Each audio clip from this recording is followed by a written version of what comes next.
कैसे यहां पर अब चीन का विस्तारवादी रवैया नेपाल पर हावी होता जा रहा है। धूल झोंको, विस्तार करो।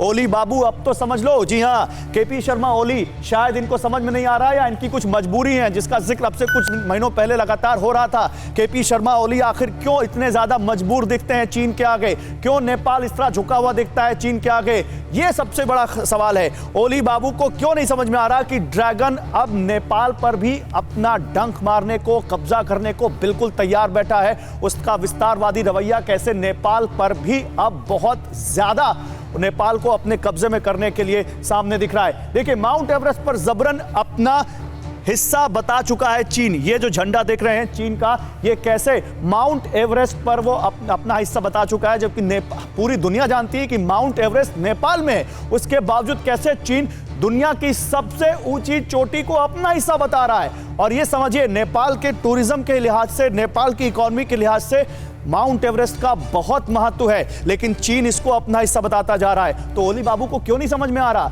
क्यों वो विस्तारवादी रवैये को समझ नहीं पा रहे, या वो समझना नहीं चाहते? सीमा पर खंबे गायब करने की साजिश रची चीन ने।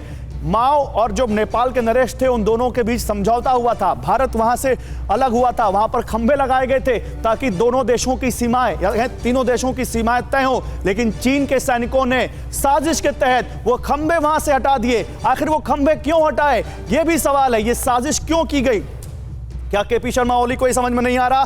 काठमांडू और तिब्बत से काठमांडू रेल लाइन की लगातार जब भी चीन को नेपाल पर अपना प्रभाव जमाना होता है या अपने इन्फ्लुएंस में ज्यादा लाना होता है, वो एक शिगुफा छोड़ देता है तिब्बत से काठमांडू तक रेल लाइन का। लेकिन वहां जो एक्सपर्ट्स हैं वो ये कह रहे हैं कि तिब्बत से काठमांडू तक रेल लाइन लाना लगभग नामुमकिन है, क्योंकि तिब्बत से काठमांडू आने के बीच सबसे पहले 600-700 किलोमीटर का एरिया है, वहां पहले रेल आए, और उसके बाद भी एक ऐसी जगह है जो भूकंप की बहुत ज्यादा प्रभावित क्षेत्र है और बहुत दुर्गम है। वहां रेल लाइन बिछाना लगभग नामुमकिन है। लेकिन ये मीठी गोली चीन लगातार नेपाल को खिलाता है ताकि वहां उसको और अपना वहां पर प्रभाव बढ़ाया जाए। क्या ये केपी शर्मा ओली को समझ में नहीं आ रहा? नेपाल को कर्ज में फंसाने की कोशिश, ये तो चीन का मॉडस ऑपरेंडी है। छोटे यूरोपियन कंट्री, छोटे अफ्रीकन मुल्क, और अब नेपाल, श्रीलंका या पाकिस्तान को आप देख लीजिए किस तरह से